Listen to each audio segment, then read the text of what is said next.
Hi guys, welcome back to another video. If you guys are new, hi, what's up? My name is Hannah and today I'm going to be talking about my favorite YA romance books.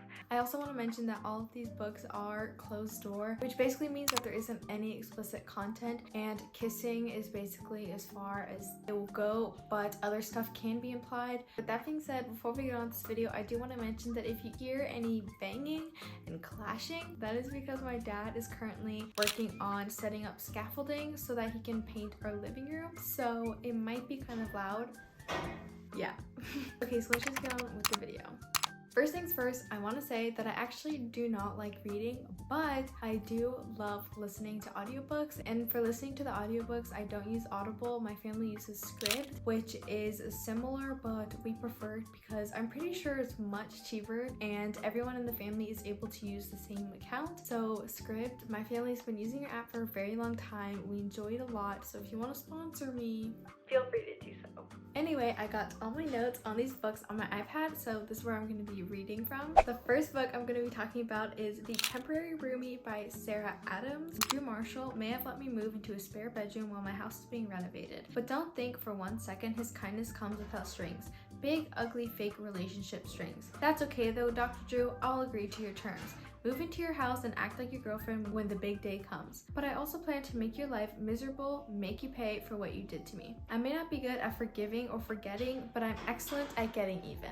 So this book is very fun. I absolutely love this book. It basically deals with the main character who is currently pregnant and her house is getting renovated. So her best friend's brother, who is a bachelor and he is a doctor, has an empty house. So the main character ends up moving in with him for a couple weeks, and in return for his generosity in letting her stay, she pretends to be his girlfriend for an event. I didn't even think that he asked her to. It was kind of like her owing him back. Anyway, it's really funny because they basically play pranks on each other throughout the whole book, and also they kind of hate each other, but we all know what's gonna happen in the end, and of course they end up falling in love. That is kind of the storyline of this book. I personally really enjoyed it. It was a really fun read. I wouldn't say it was fast-paced, but I didn't get bored in any parts, and I think I listened to it in like a day or two.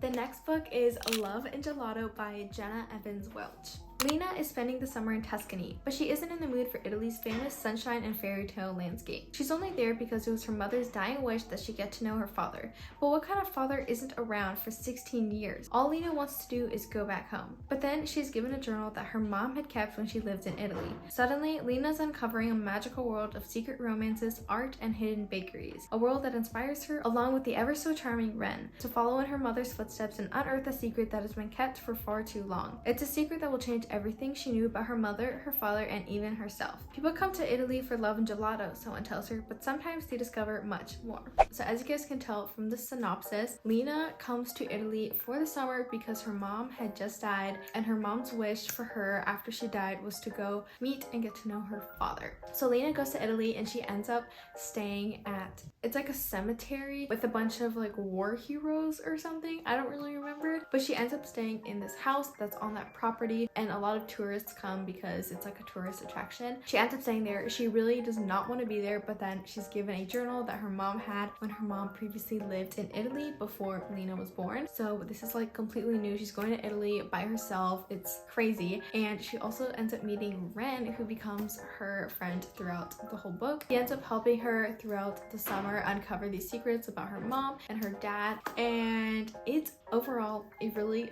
fun book. It's lighthearted, but there's also a little bit of mystery. I would say this book is targeted towards a younger audience. I also want to mention that there are 2 books that come after this, which are Love and Luck and Love and Olives. I haven't listened to them, but I did start Love and Olives and I didn't like it, so I haven't finished it yet. Maybe I will, maybe I won't. I also want to say that they came out with a movie based on the book. It's also called Love and Gelato, but I couldn't even finish the movie. I was very disappointed because the movie was so different from the book to me, and I didn't like it. I don't know, I found the movie really cringy, whereas the book was like cute cringy, you know? Anyway, the next book is my favorite YA romance, which is Better Than the Movies by Lynn Painter. Here's the synopsis. Liz Bugsbaum has always known that Wes Bennett was not boyfriend material. You would think that her next door neighbor would be a prince candidate for her romantic comedy fantasies, but Wes has only proven himself to be a pain in the butt. ever since they were little. Wes was the little kid who put a frog in her Barbie dream house, the monster who hid a lawn gnome's severed head in her little homemade neighborhood book exchange. Flash forward 10 years from the great gnome dissipation. It's Liz's senior year, a time meant to be rife with milestones, perfect for any big screen, and she needs Wes's help. See, Liz's forever crush Michael has moved back to town, and horribly, annoyingly, he's hitting it off with Wes, meaning that if Liz wants Michael to finally notice her and hopefully be her prom date, she needs Wes. He's her in. But as Liz and Wes scheme to get Liz her magical prom moment, she's shocked to discover that she actually likes being around Wes, and as they continue to grow closer, she must re-examine everything she thought she knew about love and rethink her own perception of what happily ever after should really look like. So this book is so good. It's so fun because it's dealing with a storyline between her and Wes and her trying to get Michael to like her and go to prom with her, but it also deals with her dynamic with her best friend. There's a little bit of tension there, but her best friend doesn't really know why, and it's because leading up to prom, her best friend is doing all these things to get ready with her mom, but Liz's mom died, and I'm not sure how long ago she did. It might have been a couple years because I'm pretty sure her dad is remarried, so Liz has a stepmom. There's some tension between them because Liz doesn't want to kind of forget her mom or her stepmom to replace her. So Liz is dealing with all of these feelings about losing her mom and her mom not being there for all of her senior milestones. And because I listened to the audiobook, it was so fun because the girl who read the book was so like expressive, and it's exactly how you would imagine Liz's voice to be if you were reading the book, and it's literally so good. I just want to say that something that I really thought was creative and really cool is at the beginning of each chapter there is a quote from a famous romantic comedy, because one thing that Liz had with her mom is the fact that they always watched romantic comedies, and so throughout like Liz's senior year she wants like this perfect boyfriend, and she has like this fantasy in her head, and she has to come to terms with the fact that this is real life and her life isn't going to play out like a romantic comedy like her mom loved. So the next book is To All the Boys I've Loved Before by Jenny Han. It is a trilogy and I've listened to all 3 books. So To All the Boys I've Loved Before is also my favorite romantic comedy movie. So I think I've watched it like 7 or 8 times. Okay, here's the synopsis. To All the Boys I've Loved Before is a story of Laura Jean, who has never openly admitted her crushes, but instead wrote each boy a letter about how she felt, sealed it, and hid it in a box under her bed. But one day, Laura Jean discovers that somehow her secret box of letters has been mailed, causing all her crushes from her past to confront her about the letters, her first kiss, the boy from summer camp, and her sister's ex-boyfriend, Josh. As she learns to deal with her past loves face to face, Laura Jean discovers that something good may come out of these letters after all.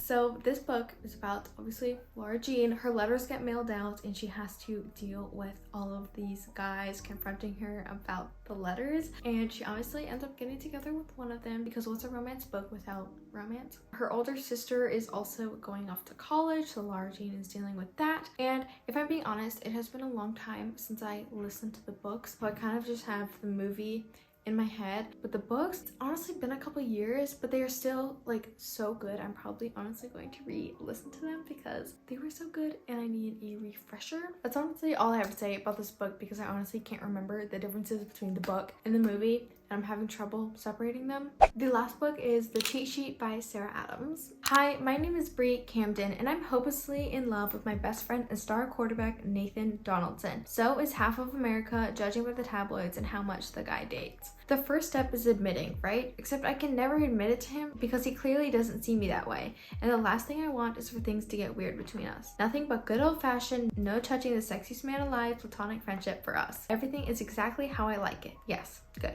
I'm not crying, I'm just peeling an onion. Our friendship is going swimmingly until I accidentally spill my beans to a reporter over too much tequila. And now the world seems to think that me and Nathan belong together. Oh, and did I mention we have to date publicly for 3 weeks until after the Super Bowl because we signed a contract with, oops, forgot I can't tell anyone about that. Bottom line is, now my best friend is smudging all the lines and acting very unplatonic, and I'm just trying to keep my body from bursting into flames every time he touches me. How am I going to make it through 3 weeks of fake dating Nathan without anything changing between us? Especially when it almost sorta kinda seems like he's fighting for a completely different outcome. Send help, XO, Brie.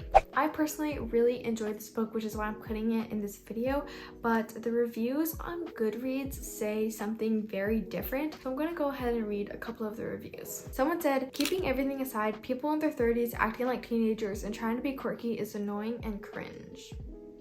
I kept forgetting they were actual adults with jobs instead of 13-year-old kids. I know some people have quirky personalities, and I'm sure this was supposed to be quirky. It was not. None of this was quirky. It was annoying. Not only did the female main character act so over the top and exaggerated all the time, but the guy was so weirdly immature that he acted like a boy that still hasn't gone through puberty. I don't get it. I also don't get the appeal of making characters seem childish when trying to be quirky. This is coming from a 20-year-old that still enjoys Disney movies and watching How to Train Your Dragons on a weekly basis. There's more to that review, but it's quite long and I don't want to read all of that. Someone said, DNF, this was terrible. Listen, if the cheat sheet was set in high school, it would have easily gotten at least 3 stars for me. So I get where they're coming from because the characters in the book are adults and maybe they do act more immature, but I thought it was really funny. I mean, I just don't take books really seriously and I just enjoy them. So if you're the type of person that wants people to act their age, don't read this book. According to these reviews, there are a lot of good reviews and I personally really love this book. I would recommend it to people, but apparently a lot of people don't feel the same way as me. With that being said, I'm going to go ahead and end off this video. If you guys want more book videos, then leave me a comment down below and let me know what the theme of the next book video should be. I hope you guys enjoyed this video. If you did, please give it a thumbs up and don't forget to go down below and subscribe to my channel if you haven't already. And I'll see you guys next time with another video. Bye!